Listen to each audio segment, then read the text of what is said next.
I'd like to welcome everybody to the Coaches in the Mouth pod. This is Coach Jeff Williams along with Coach Daryl Fimple, the Mouth Frank Bender. And also we're going to bring on Coach Bray Cook here in a few minutes, and we'll have our guest picker. Before we get started, let's thank our sponsors. The Coaches Pod Network is powered by Lindsey and Associates. The Coaches in the Mouth Player of the Week is sponsored by C.R. Crawford Construction. Next sponsor is Monetary Lemmy. If you are having an investment or properties or planning on flipping a house, get a hold of our man Pete. Also, Sports Clips, Hootens, and the ARFCA. Well, guys, let's get into it real quick. Before we do it, hey, let's bring on Bray Cook right here. Bray Cook, where are we at? Coach, we're in Memphis. We're at the Memphis Zoo. We came to Memphis for some good football and good barbecue. We got both. Maybe a little too good of football than the Razorbacks were anticipating. Unbelievable weekend here in the 901. Yeah, it's unbelievable. I mean, they over in God's country, they love you over there, no doubt. Well, I like you working from the deal. Well, let's talk about it. I mean, Daryl, you in the mouth here a little bit. Let's talk about when we'll get on the 7A here in a minute. A lot of this week, a lot of big games, big school games, or small school games aren't as much. Let's get into this. Let's recap last week and where we're at after non-conference. What are you seeing, Daryl, so far? Well, you still see glitches in Bentonville. I think Bentonville's just rolling, figuring out ways to do that. Talk about them later on, but you see that the West is going to be spectacular. 7A West is going to be the battle. Big, huge game this week too. Starting that thing off with. Then our smaller classifications. A lot of those took the bye week. Last week, kind of getting healthy going into the conference season. So we're going to see some spectacular football from here on out. There is. Coach Cook, and Daryl hit it, the 7A West, man. Big matchups this week. Obviously, we're going to Fayetteville, Bentonville West. You got Harbor and Bentonville, Heritage and Springdale, Rogers and Northside. You're the live stream guy for the Harbor Wildcats. You see this conference. Talk to me how big these matchups are early on. Oh, it's unbelievable. It's truly a gauntlet in the 7A West this year. I mean, Harbor has now taken enough steps, and then they've played enough good football to prove they can play with anybody. But who they got coming into Springdale this week with Bentonville, I mean, and that's the Alabama right now in the conference, and they're a team that, like Coach just said, they look good, and they look good all the way around, and they're definitely going to be the team to beat. And for a team like Harbor to beat a team like Bentonville, they're going to have to play almost a perfect game, and the ball's going to have to bounce their way a little bit because Bentonville is truly, in my opinion, that good. And, you look around, and one of the teams that we were watching that we haven't heard a whole lot about is Bentonville West. Yeah. And Bentonville West, they play that early game against Greenwood that they very well could have, should have won. They're right there, and they're going to beat some of these teams that are at the top of the conference, and they're going to surprise some people. And of course, you bounce down to Rogers, and Rogers is always, or at least this last, under Coach Harbison, has always been in the mix, and they're a team too that really could jump in there and beat the Bentonvilles, the Fayettevilles, the Bryants, some of these teams who have traditionally ran the 7A. I think you've got such a more a wide open. It's not a wide open conference, but the opportunity is there for these big teams to get beat. And then we also talk about this, and I'll bring Daryl in on this one also, is, Heritage at Springdale. That's probably an elimination game for the playoffs right there. There's a lot, gosh, there's all kinds of them on there. What's your thought process, Daryl? A little bit, Springdale, Heritage there. Is that elimination game? And obviously we're going to talk about West and Fayetteville. Fayetteville coming off a big loss last week to Texas High. They're still in the mix. What's your view, Daryl, of the Central Conference and West in this 7A? Well, 7A West is going to be, especially setting up for playoffs. Goodness gracious, 1 through 5 is going to have a chance. You're just trying to stay away from Bryan on the Central side right now. Conway's still in flux there a little bit. But the West, you're going to I don't think anybody's going to go unfazed in the West. I think somebody's going to beat Bentonville somewhere in the West, probably gets them really motivated to go in the playoffs. But yeah, I think that's one of those leagues that they're just going to beat up each other. And you got to think that health's going to be a big, huge issue. Depth's going to be a huge issue there. And then, of course, I think it comes down to defensively, can you stop each other? That's the biggest part. But quarterback play. I Yeah. think in that league, especially, I mean, they're all geared with great quarterbacks. I mean, they got Trey Thompson at Bentonville West. You got the Hendricks kid that's at Fayetteville. You've got Bentonville. That guy's doing a great job playing quarterback. I mean, there's different ways and great coaches in that league. So it's gonna be awesome to watch. Well, we'll do that. Well, Coach Cook, hey man, get back to the zoo, man, in Memphis, and get home and see us, buddy. Yeah, we're gonna get some more barbecue. We're gonna hit the road. We'll be back home tonight. That's what. Well, be careful coming home. I'll see you Friday night. Yeah. And everything. Well, Daryl, let's go ahead and do this. Let's get into our player of the week. Just records breaking every which way but loose. Seems like every week our player of the week's breaking a record. Who's our player of the week this week? Our player of the week this week set the all-time leading single game rushing record at Mountain Home High School. Yeah. His name's Barrett Miller. He had 25 carries for 307 yards and 4 touchdowns, and a big, huge win for them this week. Got a huge game coming up, start the conference season. Mountain Home, man, I tell you what, coach has done an amazing job there of really turning them guys into a physical team. I don't know who does their weights, but he's doing a great job. Something else I wanted to add on this player of the week stuff. Now, I think we ought to start calling out our big uglies. All right, Yeah, so I I got agree a with this.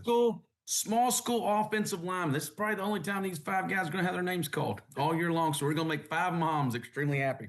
All right, I'm going to go to Carlisle. Carlisle's offensive line this week dominated Des Arc. I mean, they had over 500 yards of offense.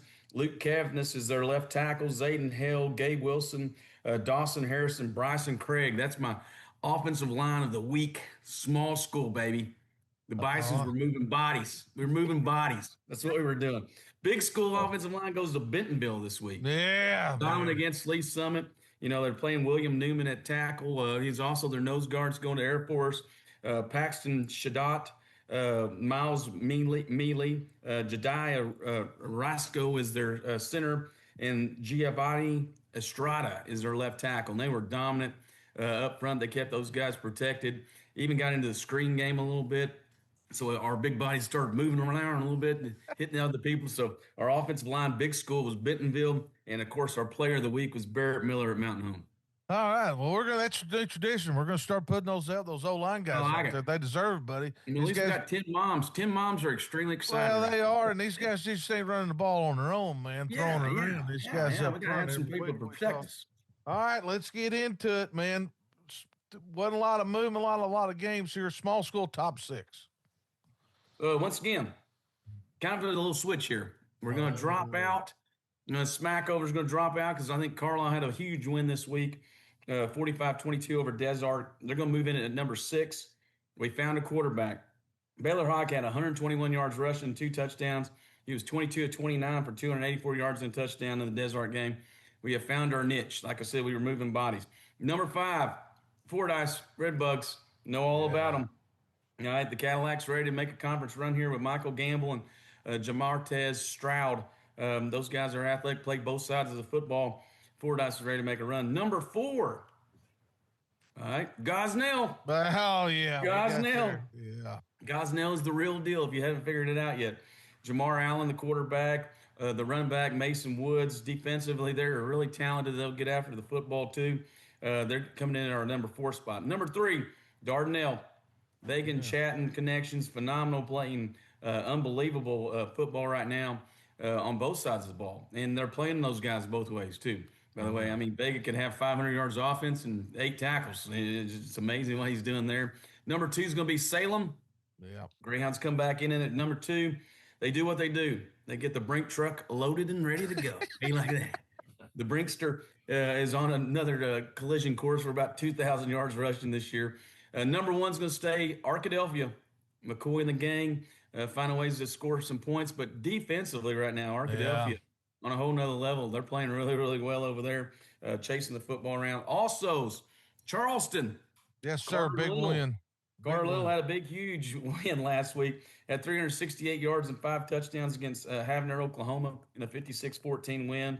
They were coming off a big win, too. EPC, D. Buchanan got loose again this past week against Manila. Mills. Hey, quarterback, sir. We're just plugging this other guy. All right.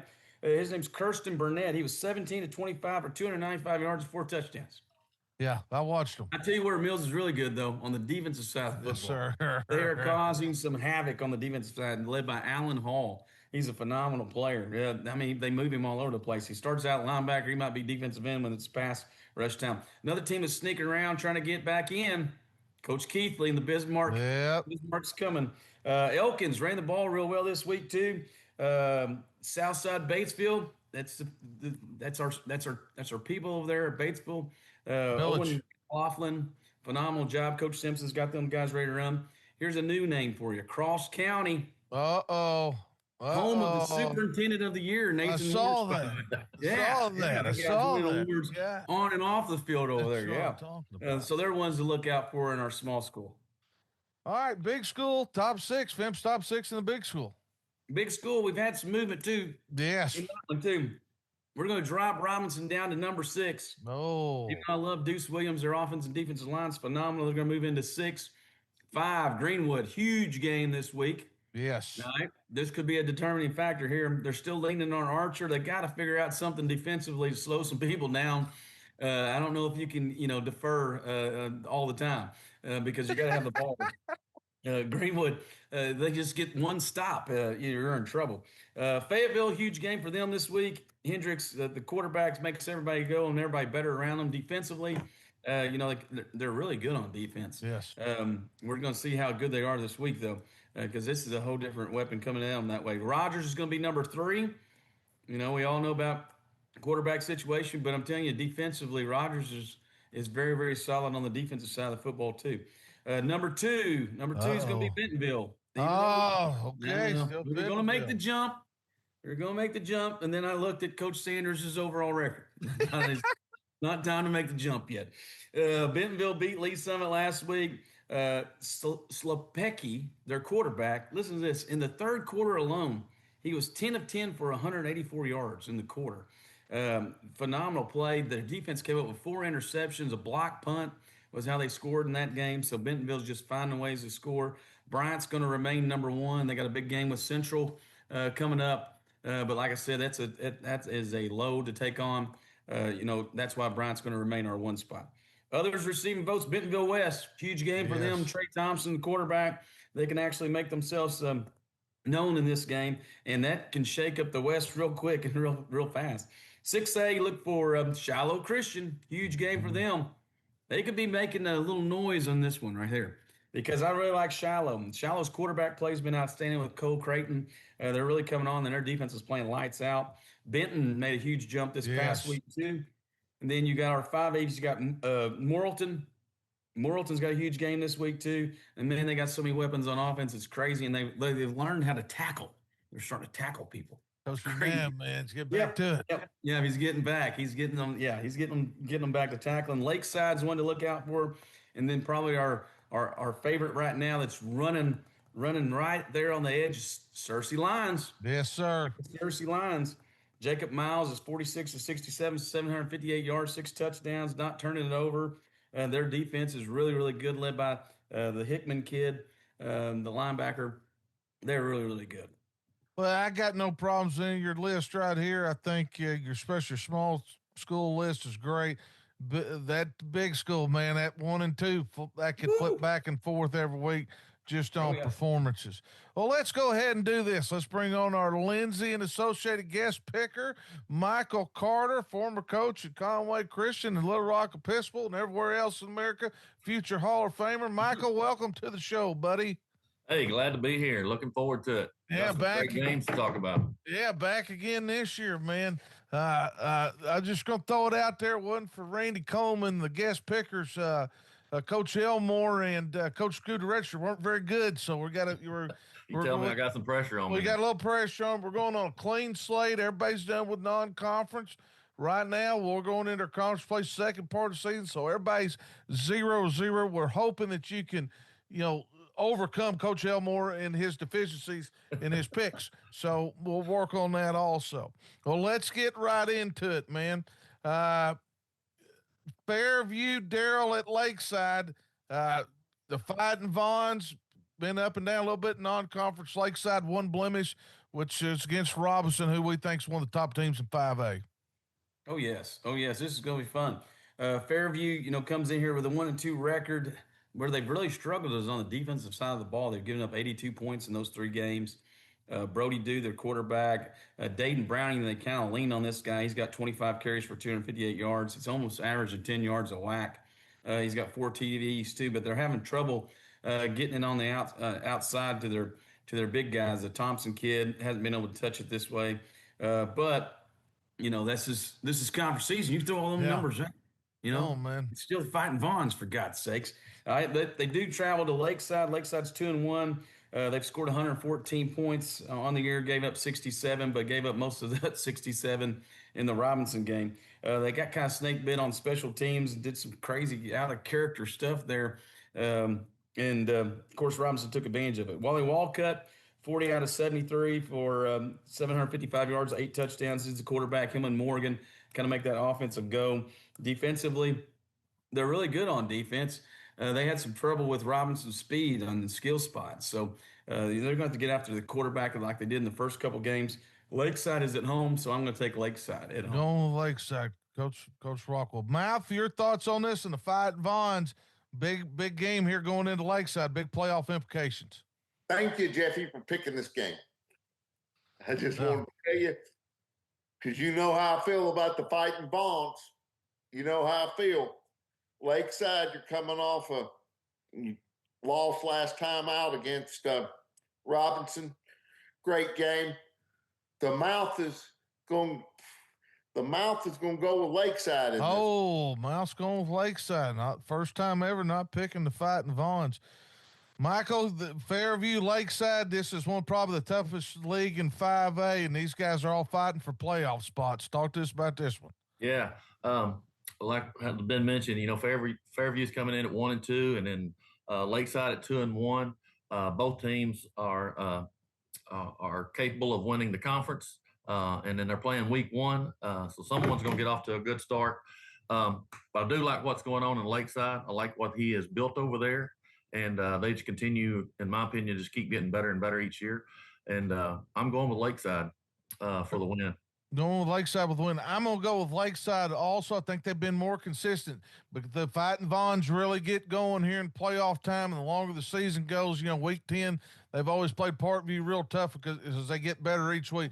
But I think Lakeside bounces back, and they're going to push Parkview a little bit in that conference.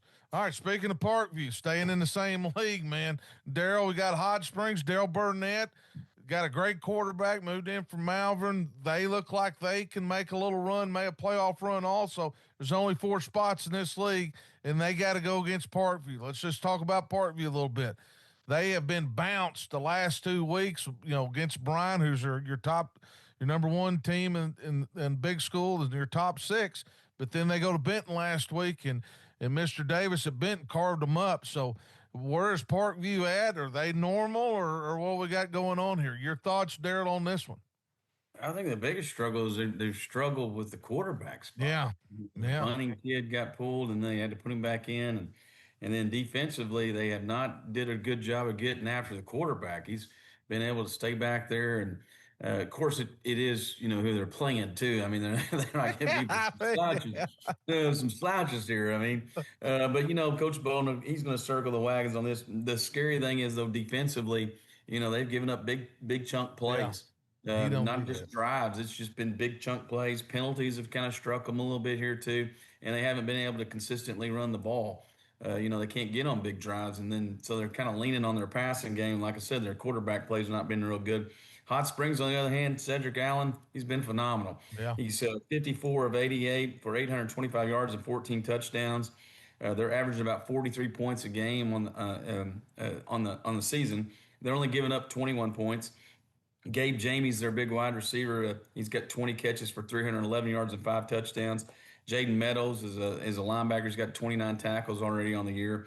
Hot Springs, if you watch them skill-wise, man, they got some skill players. Yes, now, here's the flip side of that is, I don't know, like Parkview, I'm sure practice is going to be pretty intense.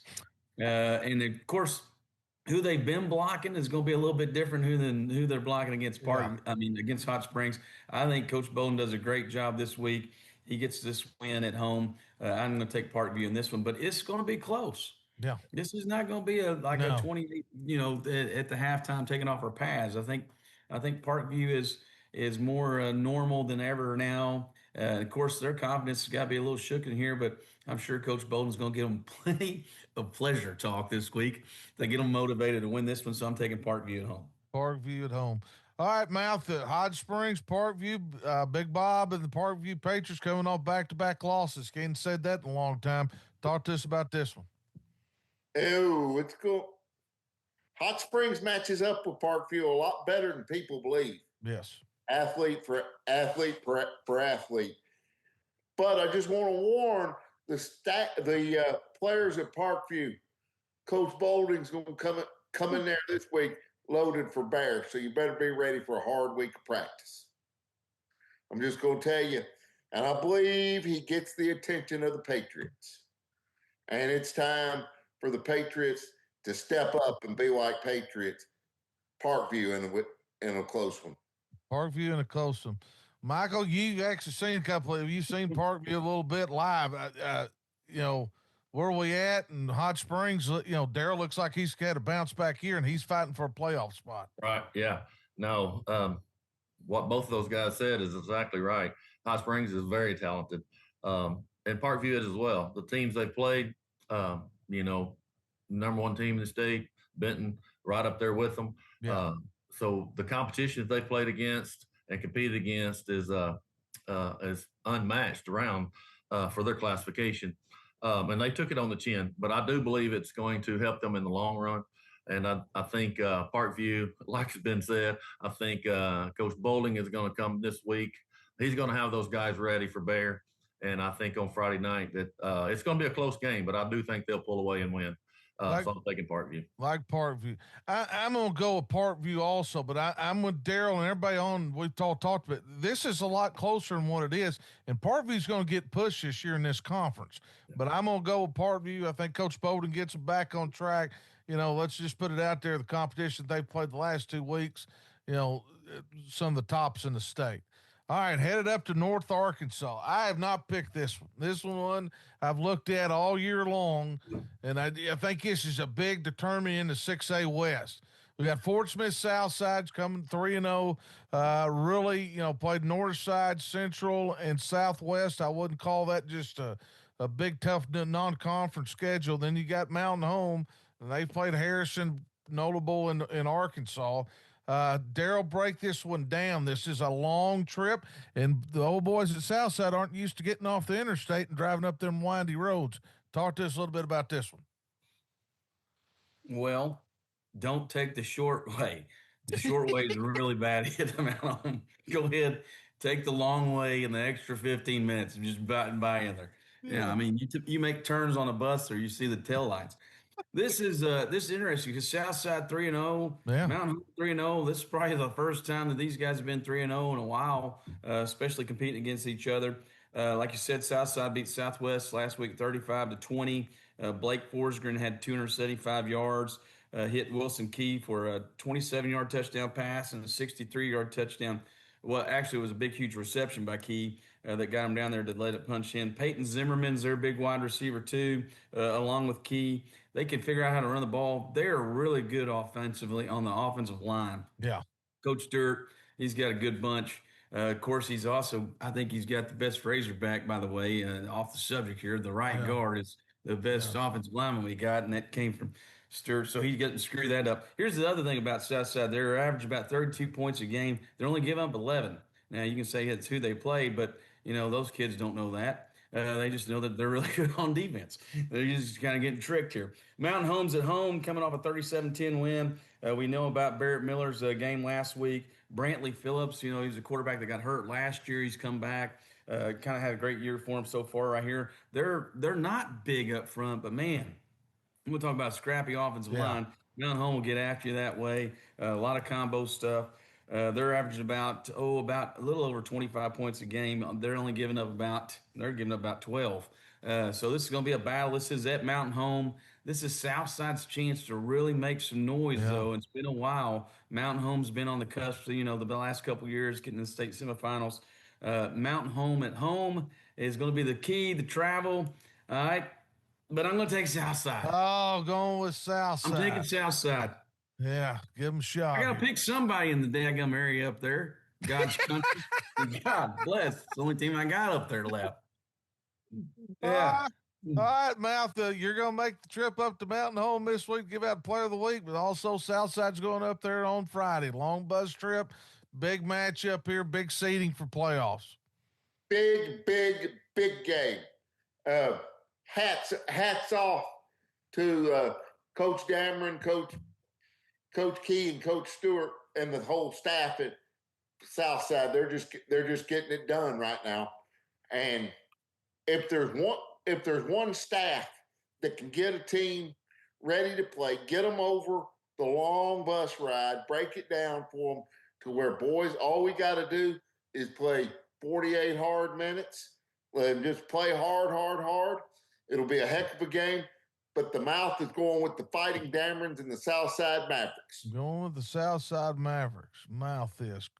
Coach Carter, Michael, this one here, it could be a possible bye, could be a possible 3 or 4 seed. You're looking at home playoffs. Mountain Home's been in the semis last few years.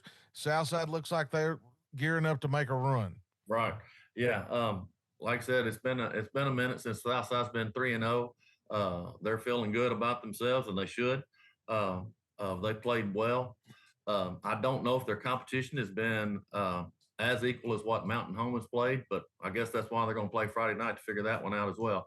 But I do think I'm kind of going to go against the other two. I think Mountain Home is going to take this one at home. Well, and I'm with you on that one. This one's back and forth. That travel, I'm just telling you, those guys ain't used to getting on those windy roads, and people that factors in a little bit. I'm gonna go with Southside. I like Wilson Key, what he brings to the table for them. Kicking and punting and returns and that part. And I think Southside's got a better chance of making some explosive plays. Just basing it off that, I'm gonna go with Southside on that one. All right, headed to Central Arkansas. We got Marion, who's picked really high. A lot of people think they can win the 6A East, going against an unknown who's just sitting there undefeated, had a 20-game losing streak. The professor's come in, and what a difference he's made at Sylvan Hills. Who would ever thought we'd have Marion at Sylvan Hills as top 10 game of the week starting week 4, but we do because they've earned it. Daryl, where are we at with this one? Well, Sylvan Hills is 3-0 for the first time since 2016. Wow. That's where we're at. Wow. Now, they have a parade pretty soon for the professor. They're averaging 46 points a game. They've outscored last year's team already. They outscored their old team already. They've scored. They're averaging 50 points a game. Defensively, though, they're knocking. It's unbelievable what they're doing on the defensive side of the ball. Really being able to stop you from running the football and forcing you to throw it. And they've got some talent in the back end of that defense. Offensively, they're led by Tyler Hampton. He's 58 of 80 for 836 yards and 10 touchdowns. Isaiah Howell gives them the running back. He's explosive, too. He's averaging over 11 yards a carry. He's got 338 yards on the year for 4 touchdowns. Ryan Parham, you knew they'd have some wide receivers in Coach Kelly's offense. He's got 15 catches for 259 yards and 2 touchdowns. And Tyler Blakely has 11 catches for 247 yards and 3 touchdowns. And like I said, they're averaging over 50. And defensively, they're playing, they can force you into some turnovers. Of course, you're trailing the whole time, so they know that you're going to throw the football to get back in the game. So that's part of what they're leaning on. Marion is weird. They're weird. Athletic. It's hard to figure out exactly what they're doing. Zayden Walker's back at the quarterback position. They've got some running backs and the Dent kid and Ward kid that can make plays. Ryan Blackwell's probably their best defensive player. They've given up 53 yards on the year. 53 points on the season so far, and they've scored 111. Of course, you watch them against Conway, and they could never really get anything going on the running game. I think that's important for them to be able to run the football, which Sylvan Hills, you're always behind. So you have to throw the run out a lot of times. Sylvan Hills is at home, too, and I think they're juiced up. I'm going to take the professor at home to shock the world again. This guy's shocking the world every night. He is, man. It's unbelievable. All right, Mouth, can you figure out Marion and let's talk about the professor in Sylvan Hills? What's your thoughts? No, I cannot figure out Marion. I'll go on record and say that right now. But the Mouth has got to give a shout out to a former player of the week, Coaches of the Mouth player of the week this week. Tyler Hampton won it week 0 with their big victory over who was Maumelle. They beat Maumelle. Big victory, snapped a 20-game losing streak. I'm just going to tell you, when you get the professor and Tyler Hampton together, points will be scored. Points will be scored. In this game, Marion better hope they're able to control the clock when they got the ball. Because if they're 3 and out, and by looking at Sylvan Hills defense, they got dudes on defense too now. And I am going with the professor, Coach Mark Kelly, and the Sylvan Hills in this game. Yes, I am. Going with Sylvan Hills Bears. All right, Michael. You know, Sylvan Hills obviously has been the surprise of the state for so far this year. Marion, you know, a lot of high praise. Another big moment. What are they going to do in this situation? Yeah, it's been mentioned. Coach Kelly has brought, new life into that program that hasn't had a lot of life in it for quite some time. That first game against Maumelle, I mean, if you like scoring, it was like one score right after another score. Yeah. But that win really propelled those guys into just believing they could win. And they've carried that over into, they're 3-0 right now, as Coach Fimple mentioned, since 2016, first time they've been 3-0. So they got a belief in themselves. And Marion coming to town, Marion's a good team. Another one that's, like you guys said, it's kind of hard to figure out. But I do think Sylvan Hills is going to take this one on at home on Friday. Oh, Coach Carter's going to Sylvan Hills. This is one I have not picked. I mean, if we're going to put this on paper at the beginning of the year, I don't think there's anybody sitting on this show right now wouldn't have picked Marion. But Sylvan Hills, I'm with you. There's something magical going on over there with the professor, and they're going to get the lead, and you're playing catch up the whole time. Now, on the other end, Marion knows Coach Kelly because he was at Conway and they played, so it's not like they hadn't seen him.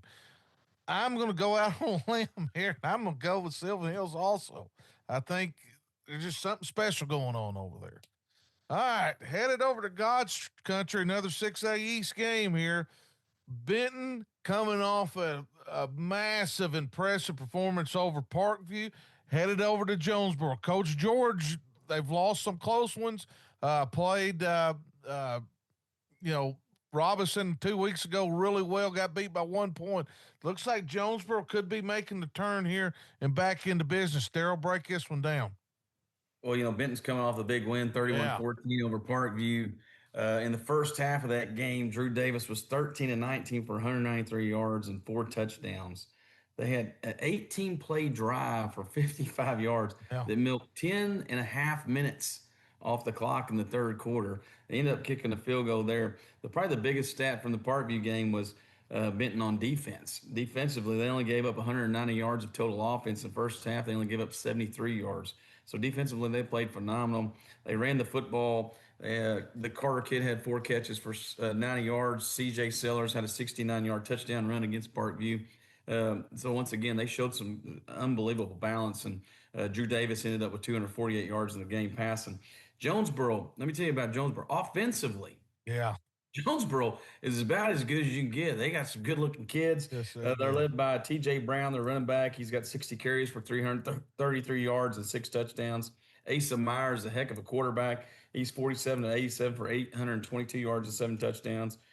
Cameron Davis is 19 catches for 349 yards and 4 touchdowns. Noah Windows, their leading tackler, with 32 tackles on the year. Offensively, they've scored 119 points. Defensively, though, they've given up 136 points in those 3 games. So this is a telltale. I think Benton goes and wins this one. But once again, I think Jonesboro scores some points and makes it interesting. But I'm going to take Benton on the road to win this game. Taking Benton on the road. All right, Mouth, you got Benton coming off, very confident coming off this Parkview game, going into Jonesboro on the road, very dangerous place to play. and Coach George has got them ready to go. Benton should be confident going into the eye of the hurricane in Jonesboro Friday night. They should be confident. Coach Brad Harris has got them going, and Drew Davis is just playing outstanding quarterback for Benton. There is no doubt about that. They will be tested by Jonesboro, but the Benton Panthers, after coming off last week's win with the drubbing of the Parkview Patriots. Oh, German. They're coming and they're ready to go. So in a close one, the Mouth is taking the Benton Panthers. Taking the Benton Panthers. All right, Michael. I mean, Benton looked very confident. I mean, very good, impressive last week. Going over to Jonesboro, what's your thoughts? Yeah, Benton opened the season against Bryant. For almost a half, it was not a bad ball game. And then Bryant took over and won. But then they've looked very impressive. North Little Rock, Parkview, they've looked very impressive. On the other side, Jonesboro, the last game they played, they were down 2 touchdowns at halftime and then come out and score 28 unanswered points to go ahead and win the game. They can't do that against Benton. They got to come out, if they're going to have a chance, they got to come out, get ahead, and try to keep that lead throughout the game. But they've been giving up so many points. They score a lot of points, but they give up a lot of points. And I just think Benton is going to be a little bit too much. So I do think Benton's going to travel to Jonesboro and come away with a win. Well, I'm with you. And I'm going to tell you, the unsung hero of this Benton team is their kicker. He is unbelievable. He kicks it in the end zone every time. They pin you down, where even if they're, not great defense, so you're going to have to drive the ball and not make mistakes. I'm going to go with Benton. I think they've been there, done that. I think Coach George is doing an amazing job at Jonesboro, but Benton's just been there, and they're used to this type of game. All right, good gracious alive, 5A West right here, your old hometown, Michael Carter, right here. And this is a team, and Daryl, let's get into it. I want to spend a little time on this one. You got Greenbrier, who, let's just be honest, just been quiet and dominating, putting up records. Their running back is putting up numbers every week, headed over to Morton. We think Morton's better defensively. Obviously, we know they can score. This right here could be for the conference championship possible. I think you're right. And I'll show you some weird numbers on this one. Of course, Enoch Hassan is the running back from Greenbrier, 69 carries for 696 yards. That's over 10 yards a touch, 12 touchdowns on the year. They're getting really good quarterback play from Jack Palmer, who's 32 of 45 for 838 yards and 7 touchdowns. He's throwing against the loaded box, by the way, a lot. Now, they're putting plays all over the place trying to stop this guy. Trenton Mosley's become their big deep threat. Gets a lot of one-on-one coverage on the outside. He's got 12 catches for 336 yards and 3 touchdowns. I'm not a math guy, but that's over 25 yards a catch. All right, so we are throwing it vertically in Greenbrier. Greenbrier's averaging 48.2 points a game. I know. So remember that right there, all right? Morrilton is at home. They're 3-0. They're averaging 48.3 points a game. All right, yes. Led by Maddox Berry. They've got so many people to throw it to. The Cox kid, McNabb, Sandrich, all big players. They got Brandon Criswell, who's a little bitty guy, and he is explosive. He's, he is explosive. Every time he touches the ball, it's hold your breath. Well, good genes too. There's another Criswell there. Is pretty good player too. Yeah. There's been a couple. Yeah. No wonder Coach McNabb stayed there so long. I think Criswell, and this guy's just a sophomore too. But they can run the football defensively. I think they're better. Morrilton is. But, man, you got to like the physicality of Greenbrier. Can Morrilton hold up against that? That's going to be a thing. And the other thing is, how many possessions are you going to get in this game? Because if Greenbrier wants to run it, they're going to keep you off the field. This is a huge game. Like you said, this is going to have conference. And I think it's one of these games, too, you might see these guys again. And Greenbrier's kind of made a believer out of me. So I'm going to go with Greenbrier. Going with Greenbrier. I'm going to go with Greenbrier. You're getting phone calls on that one, buddy. Yeah, and I'm getting exposed. It's okay, though. We don't care, man. We're trying to win here, man. Yeah. All right, Mouth, you got Coach McNabb and them over there rolling, and Greenbrier, nobody's saying a word, just stacking wins and stacking stats, baby. What's your thought on this one?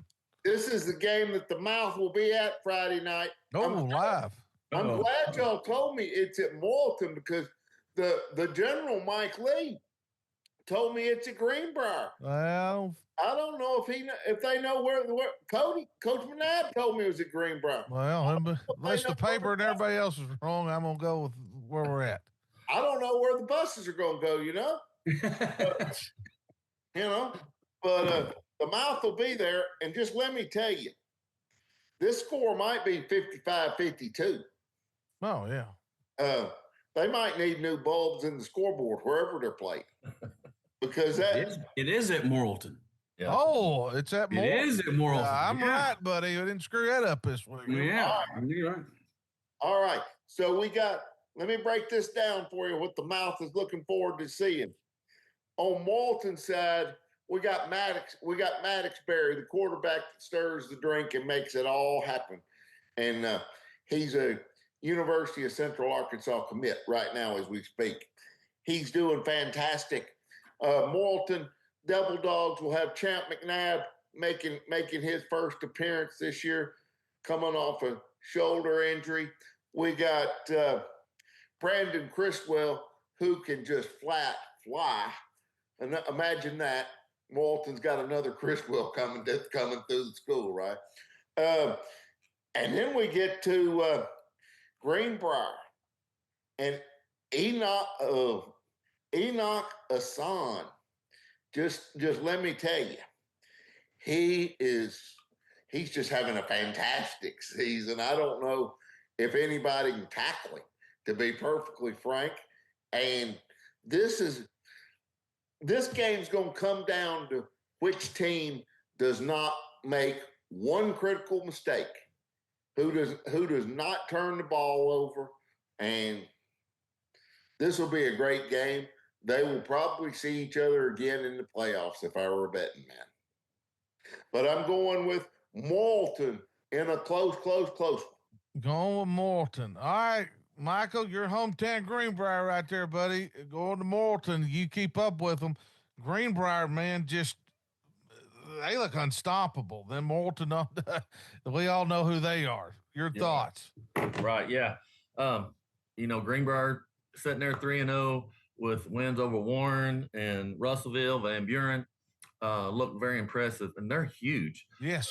They have some big human beings up front that's blocking for their running back, which is one of the best in the state, if not the best in the state.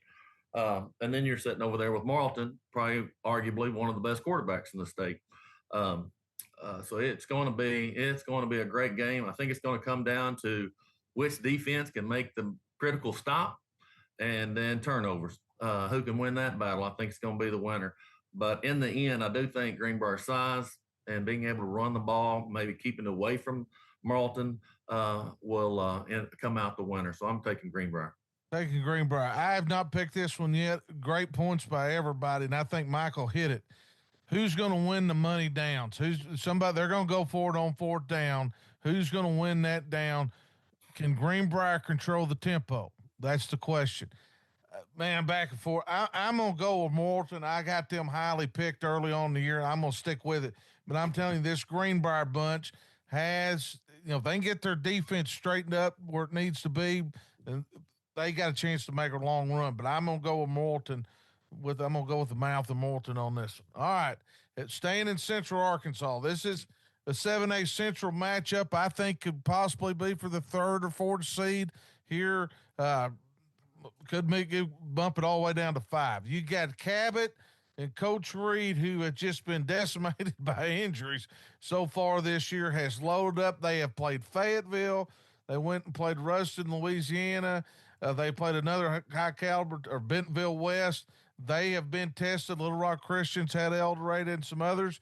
This is a big game. Cabot played them well last year. Christian got to win last year. What's your thoughts on this one, Daryl? Well, here's what's hurt Cabot too, is turning the football over. Man. Not being able to hold on to that dadgum has kind of hurt them here too. In their competition that they've played, it's probably one where you're trying to break in a new quarterback. You've tried to lean on your running game and the big, huge offensive lineman, and it just hasn't worked out yet. But like you say, the season starts all over. Coach Reed right here, gets a shot at it right here right off the bat. Little Rock Christian, you got to like them offensively. They're pretty explosive. Got Kemp Keller back at quarterback. Coach Grimmett's done a great job with them.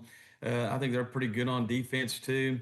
This game is one of those that it could be anywhere from you get rolling in the Central right now, and they're second through six is pretty wide open. But both these guys, this is an important game for both of them to get off to a good start in the conference. So I'm going to take Little Rock Christian in this game. Pimp's taking the Christians.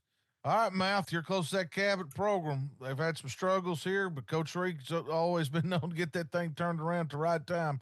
Talk to us. When it gets conference time, Coach Reed is usually ready to roll. When it gets but I got a piece of advice for him. Easier non-conference schedule next year. Easier non-conference schedule. That being said, I am going to go with the Cabot Panthers. Oh, going with the Cabot shocker. Shocker. I really believe they're going to get it turned around. Please, Coach Reed, prove me a soothsayer, okay? Prove me the omniscient one on this program. There you go. All right, Michael. You know Christian. You know Cabot. You're right there, Conway. Yeah. You see them all play, man. Talk to us about the factor here in the playoffs. I mean, you're talking about home field or not on the road. I mean, big game. Right. No, it is a big game. The Cabot has played a tough schedule, and they've taken it on the chin. But not only that, they've come out of it. They're beaten up. Yeah. They've got quite a few injuries. And like was mentioned, they've been turning the ball over. So they've got to take care of the football to have a chance. And Little Rock Christian, they look really good against West Memphis. I know West Memphis is a little down, but, Christian went there and took care of business and looked pretty good. With the win over El Dorado, they looked pretty good there as well. So, and Little Rock Christian is at home. And so, I'm going to go with the Warriors. I think Little Rock Christian will take this one. Going with the Warriors. Too many injuries for me. Too many second and third string guys playing in this game for me for Cabot. I'm going with the Warriors also. I just too much there. All right, heading up here to the Northwest Arkansas. It's going to be a good one here. We got Fayetteville coming off a loss to Texas High, 2-1. Bentonville West, I think so. It's been surprised for a lot of people, but not for them. I mean, Coach Pratt felt like they're going to have a good team but at the beginning of the year. Fayetteville at Bentonville West, huge conference game here. This is the ones we've talked about. Somebody could slip up on somebody, could screw the whole thing up. Talk to us, Daryl, about this one. Well, we talk about this game.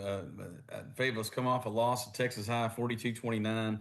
It was actually closer than that. I know that sounds crazy, but it was actually, kind of back and forth. Turnovers kind of got them to the end. And then Texas High, they started running the football really, really well. Hank Hendricks leads them, their quarterback, 41 of 70 for 672 yards and 6 touchdowns of the year. He's got the Whitlow kid who's a wide receiver, and then he's got Caleb Johnson, Kenyon Johnson, both caught touchdown passes this past week, over 30 yards. Penalties also has hurt Fayetteville a little bit.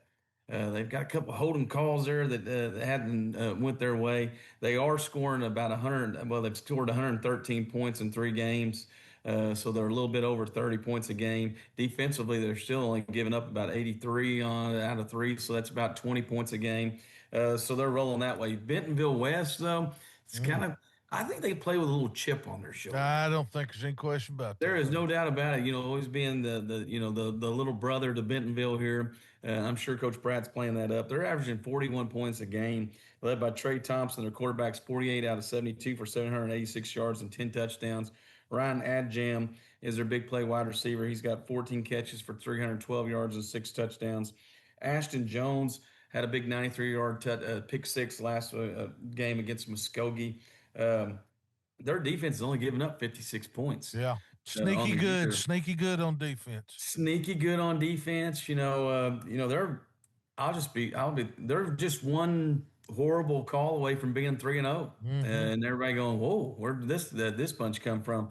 They're playing at home. I got to think that this is one of those games, man, you look and you think, man, I don't know. This is one of the first knocks, and you look at Fayetteville and their past and what they've got out there, a great team too. Coach Dick does a phenomenal job. Bentonville West got something to prove. I'm going to take Bentonville West. Oh, taking Bentonville West. Hey, look at that. Hey, that's what I'm talking about right there. Trey Thompson. Yeah. Thompson. He's been good. Trey Thompson's been great. You better put that guy in bubble wrap all week. I don't even know if he takes any reps. Because if he goes down, we're in a world of trouble. Oh, no doubt. Pick back. No. Right? Yeah. All right, Mouth. This is a huge one. Big heavyweight battle here. Fayetteville at Bentonville West. This is a huge, huge game with the Wolverines. This could be a statement game for the Bentonville West High School program. Yes, sir. They got Trey Thompson, former Coaches in the Mouth Player of the Week, earlier this year against Cabot. I got one thing to say. Fayetteville's coming off a hard-fought loss at Texas High. Fayetteville is going to a Hornets nest in Bentonville West Friday night. And Bentonville West should be 3-0, all but phantom holding call that went against them against Greenwood. But that all being said, the Mouth is going with Coach Pratt and the Wolverines. Oh, going with Coach Pratt. Fayetteville Bulldogs. We're making a statement. This is this is a statement game for the Wolverines. Statement be made here. See where we're at there. All right, Carter. Good gracious, man. This is a scary game for Fayetteville. I think Bentonville West is ready to go. This ought to be an awesome game. Talk to us. Yeah. Just listen to those other two guys speak. Exactly what I was thinking. Fayetteville's coming in with all the tradition, been there, kind of done that. They know exactly what needs to be done. Bentonville West is just kind of coming on to the scene, so to speak. But as a coach, you don't want to make one game just kind of bigger than the other. Mm-hmm. But this is a big game for Bentonville West. I know their school, their community is going to be all up in this game. And it's going to be an exciting game. And I'm going to go with Bentonville West. Carter's going to be everybody's. Well, good gracious alive, man. I wouldn't thought. No pressure on Coach Pratt here. No pressure on Coach Pratt. Well, I'm going to take a little pressure off Coach Pratt. I'm going to go with the Purple Dogs. Now, I would disagree with Mouth a little bit. But West is done. They've been in the semis and they've beaten Fayetteville. They know what they're doing. But I could see this one. I think you're right. Will Fayetteville get their head cleared, ready to go? They've had some injuries at corner, lost a guy last week, and they're going to get tested. But I'm going to go with Fayetteville just on tradition and that part. But Bentonville West will be ready to go. Yeah, all right. Can I say something about this Fayetteville game? Yeah. Fayetteville has got to be shored up on defense this week. They've got to be shored up on defense. They better be shored up on offense, too. Yes. I mean, they're taking care of the ball, the whole thing, because I'm telling you, Bentonville West sneaky good on defense. All right, let's get into our small school game of the week. We got the Highland Rebels headed over to the Gosnell Pirates. Before we get into this one, let's go ahead and bring on head coach from Gosnell, Coach Chris Smith. Yes, sir. Glad to be here. Thanks for having me. Well, Coach, you guys have just jumped out. I mean, there was a lot of talk preseason about you guys, and the proofs in the pudding. You took care of a Greene County Tech team that's classification above you.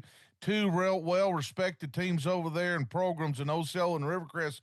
Y'all have just line them up and taken them down, and just let's talk to us about a little bit about your team. It's been a growth period. Gosnell's had tradition, been down a little bit. You're from there. You've come back and kind of got this thing going. Talk to us a little bit about the process that you've been through and getting this program where it is right now. Well, I got here late April. Got the job around April 28th, April 29th, somewhere around there. And, the administration did a great job of getting me in the door where my contract would start immediately. So immediately I started walking through the hallways, seeing who should be playing football, who wasn't playing football, and, it first starts with recruiting your own school Yeah. and trying to change the mindset and the culture. And to me, the first thing to do was to get the weight program injected into their veins because, it tells you a lot about your kids, who you are. It reveals character as much as anything. A lot of people say it builds character, but also reveals who's who at the end of the day, especially when the excitement wears off. The honeymoon period wears off. Everybody's excited initially, but then when the grind sets in, it teaches you a lot. And so that was my main concern walking in the door was the weight program.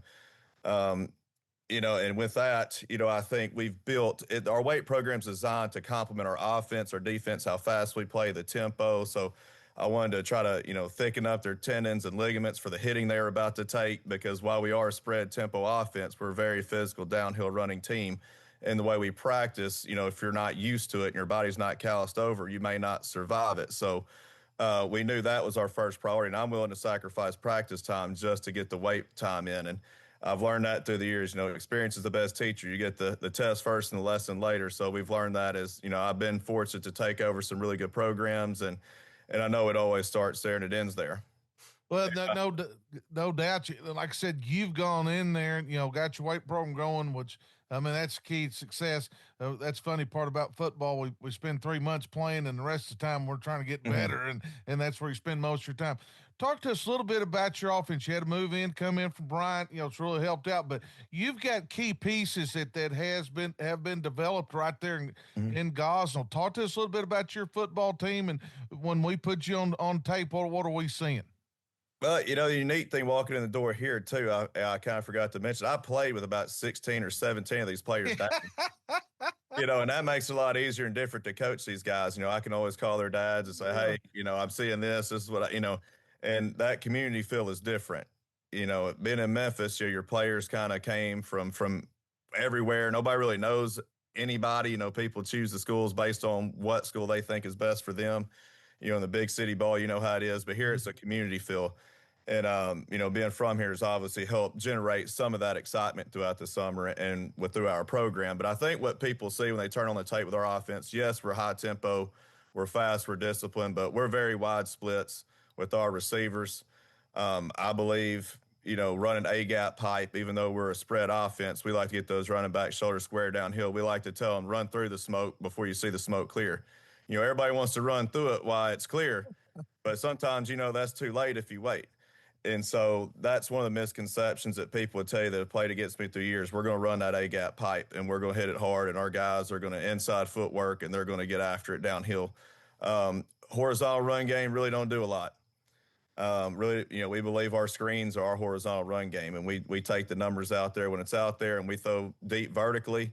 And we try to move our personnel a lot. We don't teach so much, just assignment by that position. We teach concepts where we can move a guy anywhere, anytime to get a matchup that we see fit. But what you'll see is we got 3 or 4 pretty good receivers that can take the top off the defense. So if they get tired of us picking them apart down low, of course, they get more aggressive and maybe start looking inside, trying to get an early jump on the screens, and you double move, stuff like that. But, we have Jai Jacobs Ford out there at receiver. He's committed to Rice University right now.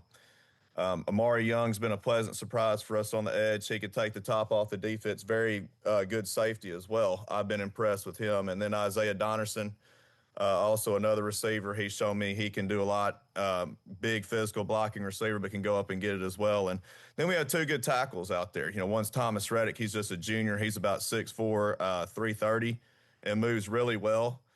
So I'm excited about his growth and development. Hunter King plays the other tackle, and I pull the tackles a lot in our offense. As a coach, everybody's going to key guards, key the triangle, whatever, but not everybody keys tackles a whole lot. So we pull based on who's their king or what the defense is looking at. And then at quarterback, we had Jamar Allen, who I thought was a talented kid when I came through the door. Just kind of beat up a little bit. He didn't have a great identity as far as an offensive system last year. You watched the tapes last year at Gosnell. It was 1 week they're in quads, next week they're Wildcat, no quarterback at all. So he's a kid I think just need a little bit of confidence, and kind of knowing what to do sped him up and allowed him to kind of show his arm flourish. And then, Kylan Young was a running back who was already here, kind of a big physical runner. Just had to get his shoulder square and get downhill and hitting it. And then you have Mason Woods to the equation. with those wide splits, a guy like him, he gets in the A-gap pipe, everybody's blocked up, and the splits are so wide, you're not going to catch him out there if you're just delayed a step or two. So he's helped a lot. And, so we got some pieces to work with. You got to build your system around the guys that you have, and you want to make it to where, okay, if they play me this way, we have answers within what my personnel can or can't do. And right now, I feel like we're still building that a little bit. They're getting to know me. I'm getting to know them. And that's helping us get better every week. Well, it's just, I mean, you like I said, your non-conference was stacked up, and here we are. You're a small school game of the week. I mean, this week in your conference, you got, Pocahontas and Southside playing, and you guys, and a lot of this stuff's going to get fit early. It looks like just, a lot of ball to play, but just guys looking on the outside. Talk to us a little bit. Highland's been a traditional power, finished second last year in the league, got some really good skill guys coming back. Always tough, but you got them at home, and Gosnell, as an experienced guy, has been over there before. It's a hard place to play. Talk to us a little bit about Highland and some of the problems they present for you guys. Well, they're pretty dynamic on offense. They do a lot of different things. They'll run the quarterback, run some inverted power read. They'll try to take the top off the defense at the same time. And, they're kind of multiple formations. So you got to get ready and get your defense lined up right, against 12 personnel, 11 personnel, 10 personnel. Okay, trips. You got the trip stack, spread stack. So they're moving around the pieces a lot. And so the coach is, you can tell he's called a lot of plays. He knows how to adjust it in game if he has to.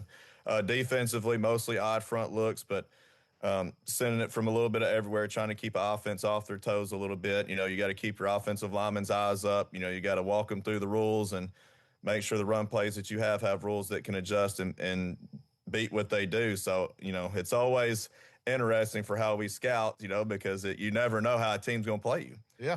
Last week we scouted Brooklyn. They were in odd front the last 2 years. They come out in an even front with 2 2s and 2 4s, in a stack backer box. So, and then throughout the game, they went to an odd stack, and then, you see man press, and all of a sudden you see zone. I mean, it can be a little bit all over the place. So we got to be really good at our rules too. And that's really, I try to tell our guys, we focus on us and our standard and how we do what we do every week. Well, before I get you off here, obviously turnovers, injuries, and all those kind of things. What's something, if, we plug this game in, which a bunch of us will this Friday night, what's a matchup we need to look for? Obviously in the trenches, what you guys do and the protection and all that kind of stuff. But what's some matchups that we need to be looking for? I think we could see some on the perimeter.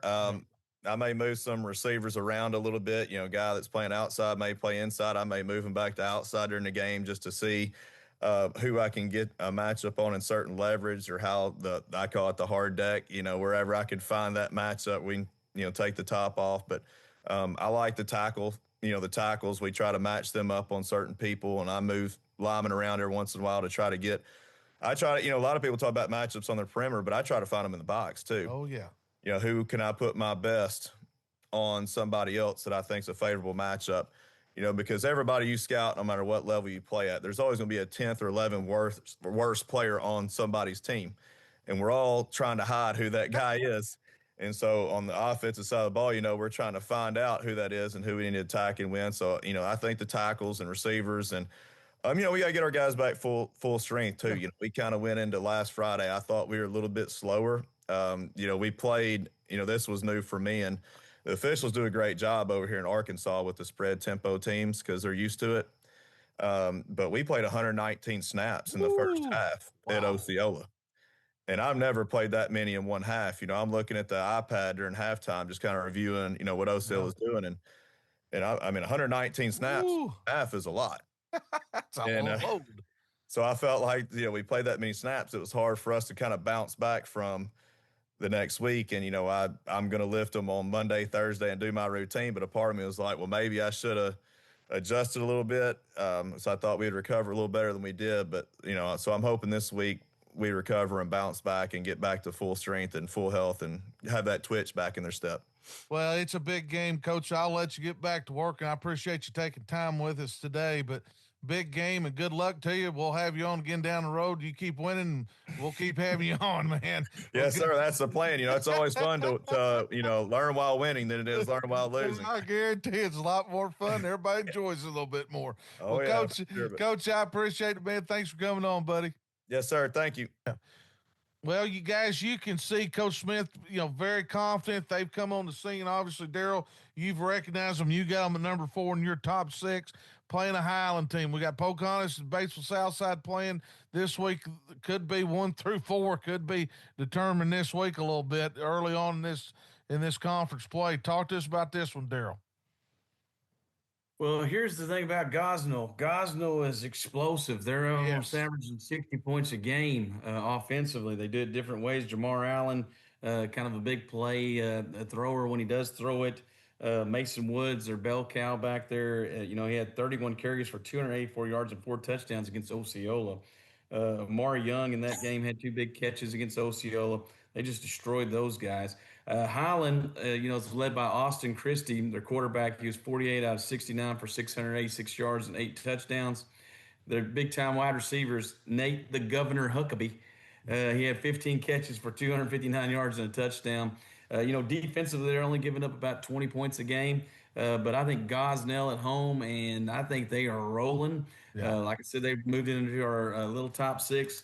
I'm going to take Gosnell at home in this one. It's going to be a heck of a game, too. Yeah. This is Gosnell teams playing with a little chip on their shoulder, too. I think so, too. Everybody's been kind of waiting for them guys to come out of junior high, and now they're out of junior high. Yeah, the Rivercrest and over there in Osceola, and they've just wiped through all of them. All right, Mouth, Highland at Gosnell ought to be a barn burner. This is definitely the small school game of the week right here. Mm-hmm. There's no question. But I'm going to tell you this. If I were the head coach at Gosnell, I'd be feeling confident about my team too. I mean, that's a no-brainer. Gosnell is coming in there with all kinds of confidence. I'll just go ahead and tell you right now. And this is building up to a big game for Gosnell next week in God's country against Pocahontas. And I am going with the Gosnell Pirates to take care of business against Highland. All right. Michael, Highland traveling over to Gosnell. Gosnell's a tough place to play. Highland's been tradition in that conference. Gosnell's had off to a great start. Right. Yeah. Highland's 2-1 with wins over Brooklyn and Riverview. They've had 2 weeks to prepare for Gosnell's running game. But I don't know if 2 weeks is enough. Gosnell has impressive wins over Greene County Tech and Rivercrest, Osceola, and then last week, Brooklyn. Their running back, I believe his name is Mason Woods. He has a big night. Seems like every night they play. I just think their running game is going to be a little bit too much for Highland, and I'm going with Gosnell. Going with Gosnell. I'm going with Gosnell for obvious reasons. I think Gosnell's going to make a big-time run this year. All right, big school game of the week. Here we go. Man, let's just throw it out there. I think it's for the 6A West Conference Championship possibility right here. You got Shiloh Christian headed over to Greenwood. And Greenwood is kind of like Cabot. I mean, they played a really tough non-conference schedule, and they're sitting there 3-0. And then Shiloh they're sitting there 3-0. These guys have played now 4 times in less than a calendar year almost. So they know each other. Coach Holly, new defense coordinator at Shiloh. Is that a factor? Greenwood's had some injuries. Defensively, has been questionable. Talk to us, Daryl, about this one. Well, Shiloh's coming off of a 72-0 win over Bethany, Oklahoma last week. Cole Creighton on the year is 70 out of 100 for 1,054 yards and 8 touchdowns. Zane Slaughter's their big play wide receiver with 21 catches for 319 yards and a touchdown. He actually returned the opening kickoff against Bethany last week, 90 yards for a touchdown. He had 6 catches in that game for 136 yards and a touchdown. Chandler Kemp, they're able to throw the ball a lot more. I think a lot of people are putting people in the box trying to stop Shiloh from running it. And the Creighton kids kind of added a new dimension throwing the football because he hit Chandler Kemp 4 times for 77 yards and a touchdown, and Weston Huckabee 5 times for 60 yards and a touchdown. So they're more balanced than they were last year where they just lined up and tried to pound it at you. They're going on the road to Greenwood too. Greenwood's 3-0. I'm sure they've got a home win streak of God knows what. I hadn't been able to find it, but I'm sure it's up there. The big thing about them, they're still averaging about 46 points a game. It all goes through Archer. Oh yeah, He's having to carry it too. He's probably their leading rusher right now too. Their big play wide receivers Braxton Canada, who's got 19 catches for 283 yards and 5 touchdowns. Greenwood defensively has really struggled, especially with teams that can kind of be balanced one way or the other. Having trouble stopping the run and really getting off the field on third downs has been the biggest problem for Greenwood, and staying healthy. So Shiloh, I think this is one of those games that we're going to see again down the road, because I think these might be the two best teams in 6A, if there is any doubt. But I'm going to take Shiloh. Oh, Go and beat Greenwood at Greenwood and stop like a 700,000 home game win streak, I think. Wow, wouldn't that be? Whatever it be. Well, Mouth, before I get to you, let's do this. Let's go ahead and bring on head football coach Chris Young, see what he has to say about that. Hey, excited to be here. Well, let's just get it out here, man. This is a big school game of the week. It's as big as the marquee game, and there's a lot of big games opening up conference play, but they don't get any bigger than this one. You've actually seen this bunch. It's the fourth time y'all played in a calendar year. It's not like you don't know each other. Before we get in talking about Shiloh, let's talk about your football team. Kane Archer's putting them on his back. Y'all been in some close games. Your non-conference schedule was beefed up. I mean, you got, Bentonville West. You've had Harbor on the road. Y'all have been tested. Talk to us from where you're at with your football team. Even though you got a lot of guys back, especially on offense, it's a different team than last year. It always is going to be different. Yeah, I think you hit it. We started off Bentonville West and Springdale Harbor, two really improved teams. And, tough games for us. Could have gone either way. Both of them came down to last possession. But I really think it's going to help our football team long term. Adversity is not something that our kids have gone through the last couple of years. And going through that adversity, like I said, both those games could have gone either way. I think that's going to help us because there's a lot more parity in 6A this year. There's a lot more teams that if things go the right way or injuries that could have a chance at the end of the year. So I'm thankful, obviously, that we came out on top, but those are two games that are going to help us down the road.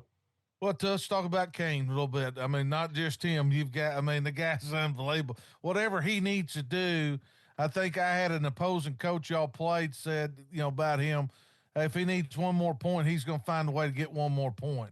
He's special talent. I tell you what, if you've been in the huddle at the end of that Springdale Harbor game, he won the ball. And you don't see kids at this age that demand the ball in pressure situations.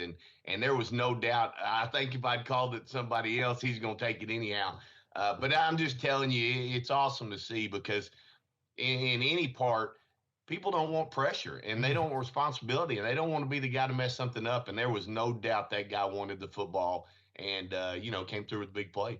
Well, let's get into it. Not to give anything away. You're up there in the lab trying to finish up right now. You got Shiloh Christian coming to your place. You had to go up there last year. It was a tough ball game, a little bit lowered scoring for both of you. Your defense both showed up. What problems do they present? Obviously, they're right there in the mix in 6A, especially in your conference and statewide. What problems do you see them, same old Shiloh team or something a little bit different? Yeah, they're really good offensively. Got three really good wide receivers, 3, 11, and 2 that can beat you at any moment. The quarterback, we haven't seen him because he was injured both times we played him last year. He's a good high school football player, very accurate, can make plays with his leg. 18 is as good a running back as there is in our conference, maybe the state. He's banged up, I know. Hopefully he's okay. But then 0 comes in and does a good job running the ball. So they can beat you running or throwing the ball. They don't make mistakes. They do a good job up front putting a hat on a hat. They're going to score points. They're hard to slow down. Nobody's done it yet. So hopefully we're able to do that. And then defensively, it's something that you spend a week preparing for, and they spend 14 weeks running it. Mm-hmm. And it's really a disadvantage for you. They're really unorthodox defensively. They're trying to create chaos, trying to get a negative play, put you behind the chains. And really, we base our offense on the opposite. We don't want that. We want to get 4 or 5 yards every play, and we're happy. And they're willing to give you a 15, 20-yard play, taking the chance to get you behind the chains, get a sack, get a turnover. Really sound at what they do. It looks like it's chaotic and they're just running around, but they're gap sound and they make it tough on you. Well, anytime with these games, it a lot of times comes down to special teams, and you guys do a phenomenal job in special teams. They also do too. Or we're looking something, both of you looking to steal a possession, or things like that. Obviously, turnovers and explosive plays, which you hit, are a big factor in this game. But the special teams part, I know you're going to spend a lot of time on that. Yeah, 100%. I actually just left our special teams meeting with our coordinator, and we talked about that exact thing. On punt, they do some different formations, some different alignments, and they're going to fake a punt every game. And, so you have to be ready for not only them lining up differently, but them to just snap the ball. The quarterback's a punter. They got their wide receivers that split. And I expect that they'll fake a punt, and that could be the difference in a ball game. Well, no doubt. Well, I'll get you off here, Coach. Always great to see you, and always appreciate you coming on, and good luck to you, man. Hey, appreciate you. Good talk to you. Well, you can see Coach is dealing with some injuries, and they're trying to figure some things out defense, but they still got Kane Archer, and he's put them on their back. He's one of the best players in Arkansas. Mouth, your thoughts on this one? Wow. It's going to be a great football game, and I have to go with Coach Fimple here about we'll see this is just round one. We're going to see round two in the playoffs at some point. And let's just I'm going to put it to you like this. Greenwood's got Superman. Kane Archer's going to have to put on he's had to put on the cape every week and will Greenwood to victory. And I don't see that stopping this week. Superman, Kane Archer, and Greenwood in a very, very close game. Very close game. Michael, you're talking about state championship rematch. This possibly could be for state championship down the road. What a game in week 4. Yeah. It is like an early state championship game. And I know that will be the field in Greenwood come Friday night. Both teams have awesome quarterbacks. Kane Archer, we've heard about. It seems like he's been the quarterback for almost 10 years. It seems like we've been hearing his name. That's true. But he's an awesome player. And Shiloh's, as Coach Fimple said, the Creighton kid, he's done an amazing job himself. And so it's going to be a game going to come back down to, again, like we talked about earlier, who can make a stop, who can come up with a turnover in a key spot in the game. But I think, Greenwood's just almost impossible to beat at home. So I'm going to go with Greenwood for the win. Carter's going with Greenwood. I see Daryl's point of view. I see everybody's here. I can see Shiloh. I think Shiloh might be right now a little bit better than Greenwood, but they've got to go on the road, and Greenwood plays really well at home.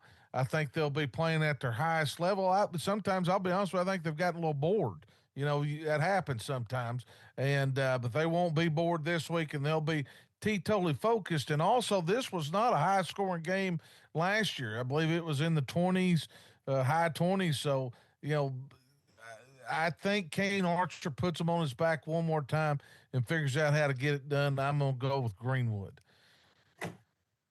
All right, Daryl, just real fast recap. Let's let your thoughts. Guys, these 10 games, not a lot of small school great games, but these top 10 games going to have huge implements in as far as playoff stuff. Daryl, what are you looking forward to this week 4? I think that out of all of them, there's so many good ones. But Greenbrier at Mountain, it's kind of got my attention. I think that's going to be a great game. I think the Benton at Jonesboro is going to be a surprising game. I think that'll be a battle too. And then, of course, you got Fayetteville and Bentonville West is a huge game too. And on top of the 2 games of our weeks. But like I said, it's going to come down to special teams, who can keep each other off the field because, a lot of these guys are so explosive offensively. It's going to come down to turnovers, all that you like to say. Should be over the cramps. Yeah. We should be getting into fall right here. We should not be cramping anymore. It's going to be a great week of high school football. Yep. Mouth, your thoughts? What a couple one you're really looking forward to watching? I got to go with